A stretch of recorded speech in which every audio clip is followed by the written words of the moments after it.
कैसे हैं आप लोग। फिर से एक बार स्वागत है आपका मेरे YouTube चैनल में। आज हम जानेंगे भारतीय संविधान की उद्देशिका। पहले एक बार इसे हम अच्छी तरह से पढ़ लेते हैं, फिर उसके बाद हम इसे समझते हैं।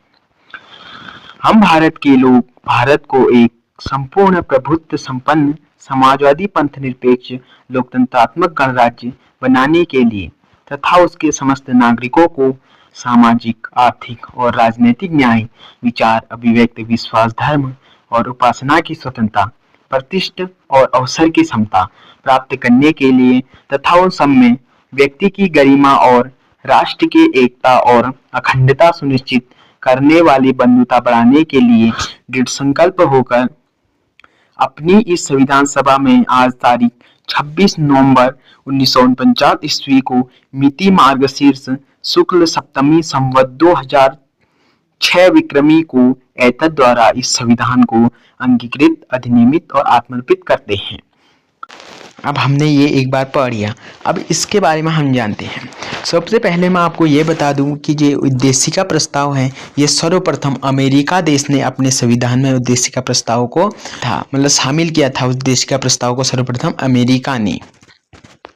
भारतीय संविधान की प्रस्तावना को के.एम. मुंशी कहते हैं।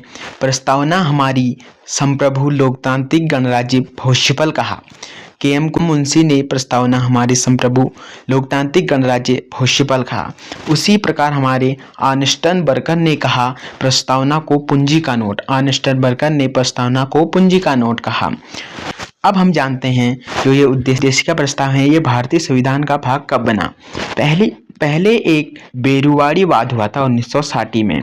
इसमें सुप्रीम कोर्ट ने बोला कि ये जो उद्देशिका प्रस्ताव है ये संविधान का भाग नहीं है, लेकिन बाद में एक केशवानंद भारती बनाम केरल राज्य 1973 में हुआ। उसमें यह बोला गया कि सुप्रीम कोर्ट द्वारा कि ये उद्देशिका प्रस्ताव भारतीय संविधान का ही एक भाग है। अब हम जानते हैं जो इसमें से तीन महत्वपूर्ण शब्द हैं। एक है पंथ निरपेक्ष, एक है तुम्हारा सामाजिक, एक है अखंडित शब्द। यहाँ अखंडता लिखा है ना, ये तीन शब्द वेरी इंपॉर्टेंट हैं। इन शब्दों को 42वें संविधान संशोधन 1976 के संशोधन के तहत संविधान की प्रस्तावना में रखा गया। यानी निरपेक्ष और सामाजिक और अखंडता शब्द को 42वें संविधान संशोधन 1976 के संशोधन से भारतीय संविधान के प्रस्ताव में शामिल किया गया था। अब हम जानते हैं भारतीय संविधान में कितने प्रकार के न्याय हैं। भारतीय संविधान में 3 प्रकार के न्याय हैं, सामाजिक न्याय, आर्थिक न्याय और राजनीतिक न्याय। यानी हमारे भारतीय संविधान की उद्देशिका में 3 प्रकार के न्याय हैं, सामाजिक, आर्थिक और राजनीतिक न्याय हैं। उसी प्रकार हमारे भारतीय संविधान में स्वतंत्रता भी हैं, जो हमारे भारतीय संविधान की स्वतंत्रता है वह है विचार, अभिव्यक्ति, विश्वास, धर्म और उपासना की स्वतंत्रता। यानी हमारे भारतीय संविधान में स्वतंत्रता भी दी गई है।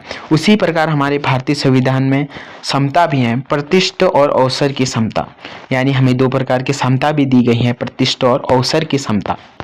जो अभी हमने सामाजिक, आर्थिक और राजनीतिक न्याय देखे, ये शब्द रूसी क्रांति से प्रेरित हैं। जो 1917 में रूसी क्रांति हुई थी, वहाँ से इनको से सामाजिक और आर्थिक राजनीतिक न्याय शब्द प्रेरित हैं।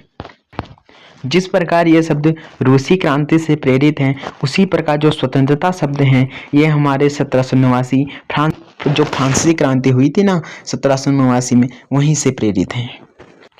हमारे भारत के संविधान को 26 नवंबर 1949 को अंगीकृत, अधिनियमित और आत्मर्पित किया गया था।